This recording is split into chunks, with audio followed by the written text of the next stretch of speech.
Happy Sunday and happy upcoming New Year, my Move the Chains audience. We are back. New edition, Super Sunday edition of this Move the Chains podcast. How are we doing? Hope we're doing well. Saw some triple headers yesterday. I had to touch on yesterday. My Raiders are up 13-10. I don't know why we're winning, but I'm okay with winning, I guess. I don't know. I'm just kind of done with this season already. I wish it was over. Draft time needs to come soon enough. I'm recording this. They're up 13-10 at halftime. We'll see if they can continue that and continue to win that game. We shall see. They've been dominant, but too much stupid shit with the Raiders. So I watched 3 games yesterday. I was kind of snipping back between the 3 that were going on. Then this morning I kind of did like a 30-minute session of just breaking down the games and stuff. And I just had my takes on it. So I wanted to start off with the first one. Chargers, New Patriots yesterday as I went and my picks this week.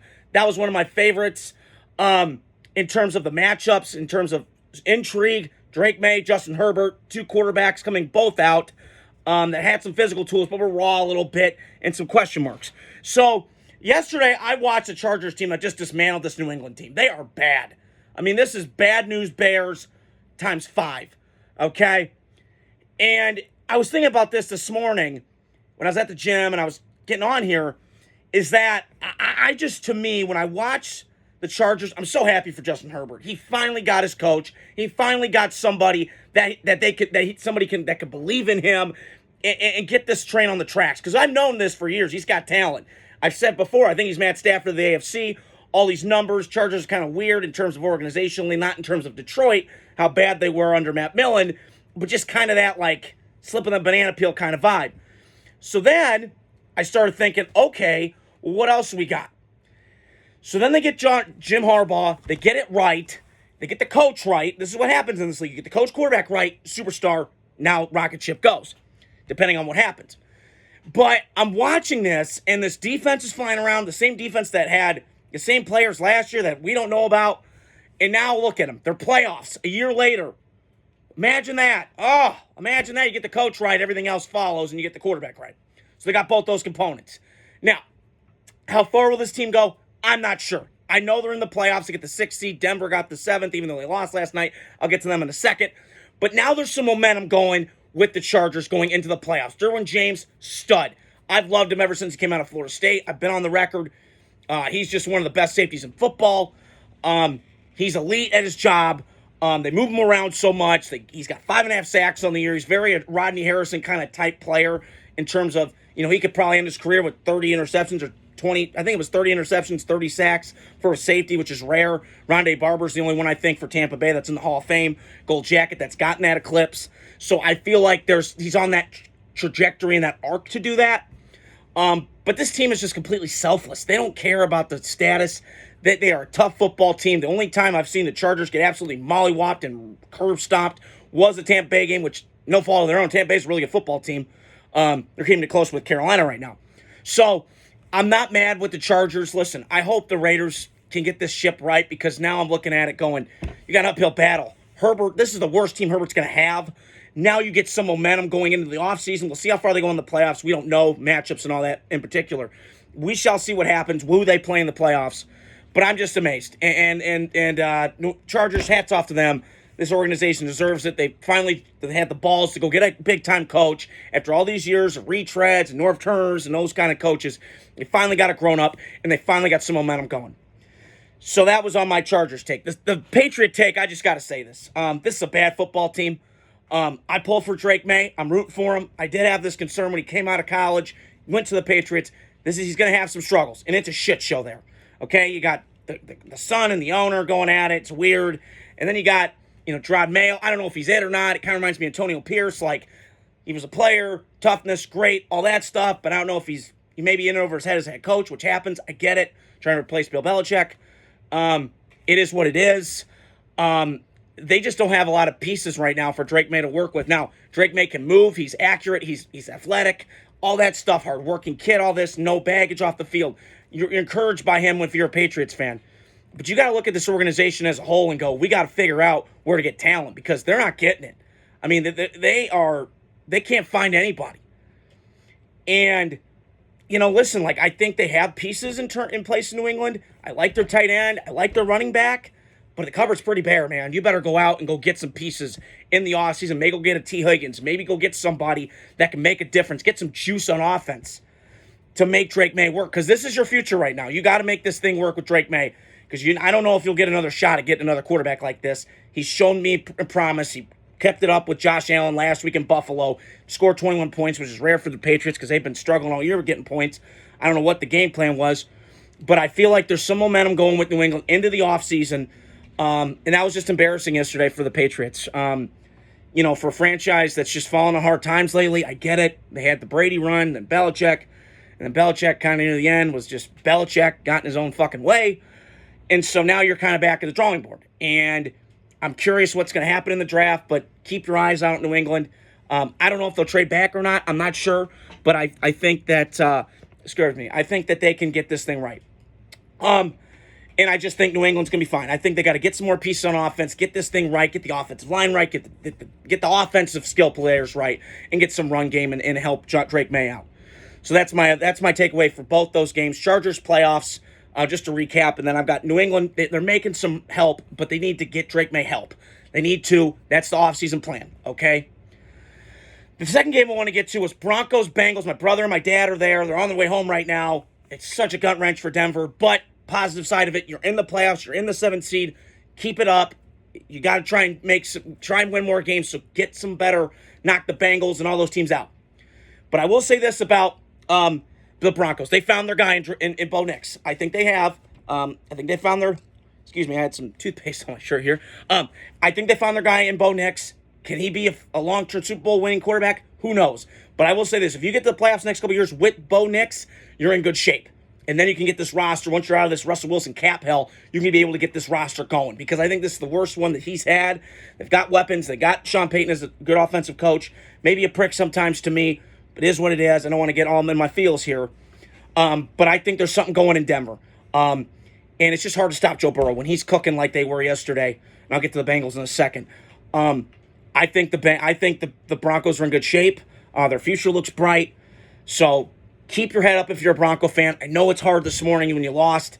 I wasn't rooting, but, I was kind of back and forth, like pulling for Denver, kind of pulling for Cincinnati because I like kind of the quarterbacks of those teams. And just a great game last night. The NFL remains king in terms of ratings. And you get me on a Saturday, you get me on a Sunday watching football. Yeah, you're getting me glued. So it was just a great game yesterday. And I want to flip it over to the Bengals. Why the hell is this taking so long? I mean, the last couple of years, they just kind of kick it around early in the year, kind of Patriot light, and then they turn it on. Joe Burrow's just incredible. I mean, I don't know what else he could do this year. He's balling. He would get MVP votes if his team was a little better. But I'm just impressed with Joe Burrow. Joe Shiesty, kind of Tony Romo, poor man. Just you hope that they get a better offensive line for him, and you hope that they just keep building this team. Because their offensive line just keeps getting away with it. But I've seen Joe Burrow just take a lot of sacks and a lot of hits, man. And I'm worried it's going to be like Tony Romo near the end where it's too little too late. The hits have been taken on him. So, but just an impressive performance yesterday by Joe Burrow. Jamar Chase, shout out to you. You got me a bunch of points in my fantasy league. I'm so glad I picked you up this year. He's one of the best receivers in football. A little mouthy for my take. I wish he would be a little bit more quiet. But when his head's right and him and Joe Burrow are clicking, it's hard to stop, man. So for the Bengals, listen, it's a good win. Good win for the Bengals. Devastating loss for the Broncos, but the Broncos' future is bright. And I just think, with the Bengals, you just got to hope and pray that God help us that you get in. So we'll see what happens. The last game I wanted to touch on, it was one of my against the spread blazing 3 picks. It was the last game of the night, was Cardinals, Rams in LA, and what a snore fest that was last night. I can't figure out either of these teams, if I'm being frankly. I'm going to start with the Rams first. Listen, the Rams did win, and I credit Sean McVay a lot for being a really good, well-coached football team, because they are. And they got studs everywhere. Jared Verse and Braden Fisk, those 2 Florida State teammates, balling this year. Kobe Turner. Listen, in the offseason, it was hard to replace Aaron Donald. He's one of the best players of all time. No debates. One of the best D linemen that I've ever seen. Chris Jones has obviously taken that mantle from Aaron Donald because it was always those two going at it when they were playing. But I will say this right now with the Rams. I think they're one and done in the playoffs. I was thinking about this driving home today. They probably get the They'd be the 3rd seed, and they get a home game because they're going to win the division, I believe. They'll probably beat Seattle next week. It'll be tight and all that, but we'll see on that. But I will say, though, from the Rams standpoint, I'm curious why the fuck it takes them this long to get going on offense. They sputter. They got their line back. They got the receivers back, Puka, Kupp. They got Kyron Williams. Their offensive line's healthy. Stafford's a Super Bowl winning quarterback. He's been prolific in his career. I just sometimes don't know what's going on. I get these division games. Maybe that's probably why Arizona's seen them so many times on the game tape and cross tape. But we'll see. I mean, I still think they make the playoffs and they still get in. But it's going to be a hard matchup for them if they play the Packers or they play the Vikings. Now, they could get the Vikings. Vikings could beat them again, get that rematch because Rams did beat them first time on Thursday Night Football, one of the better games of the year in L.A. So we'll see what happens. I think Green Bay, if they could play the Rams, that would be the best shot because this team, Green Bay, can play on a fast track in a dome and with the weaponry that they have. They can obviously do it in Green Bay, and we've seen that. But I feel like they're more conditioned to a dome-type atmosphere where they can get that fast track on the turf. Let's go. So, to recap the Rams, Rams still a playoff team. Congrats. Got some reservations, though, in terms of starting slow with this team.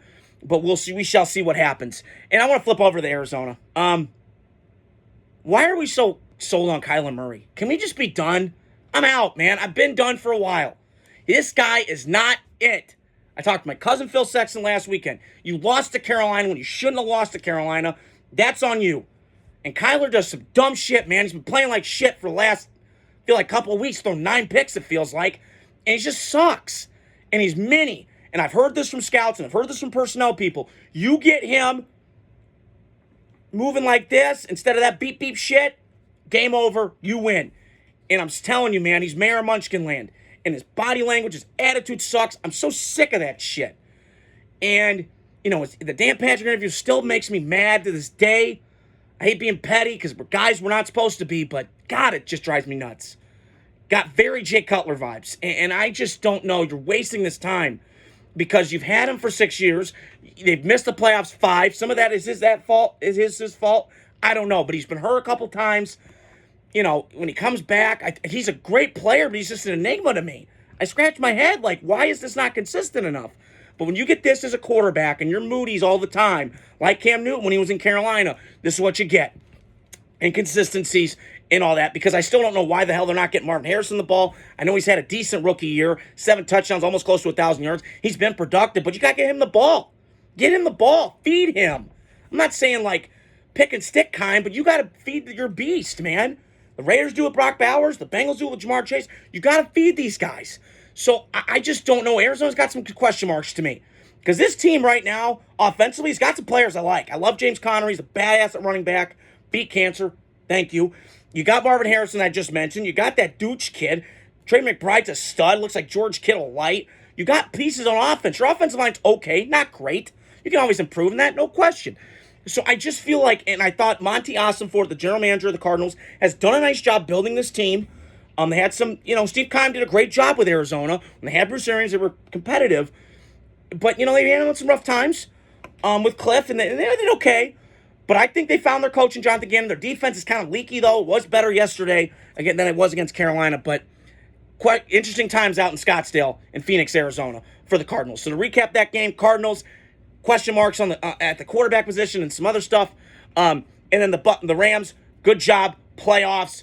This was supposed to be a rebuild year last year. You made the playoffs, snuck in. It's supposed to be a rebuild. You were 1-4 this year, dug yourself out of that hole, and got in the playoffs. So credit to Sean McVay and credit to the staff of the Rams. That's all I wanted to get on here to talk about today. Stay tuned throughout the week. We got college football games. We got NFL games going on. It's a great time of year, and the new year kicks in 2025. Woo! Let's go. Happy New Year, guys. Hope you guys are doing well. Hit the like, subscribe, share button, and stay tuned throughout the weekend. Throughout the week, I got more content coming. Talk to you guys soon. Have a great Sunday.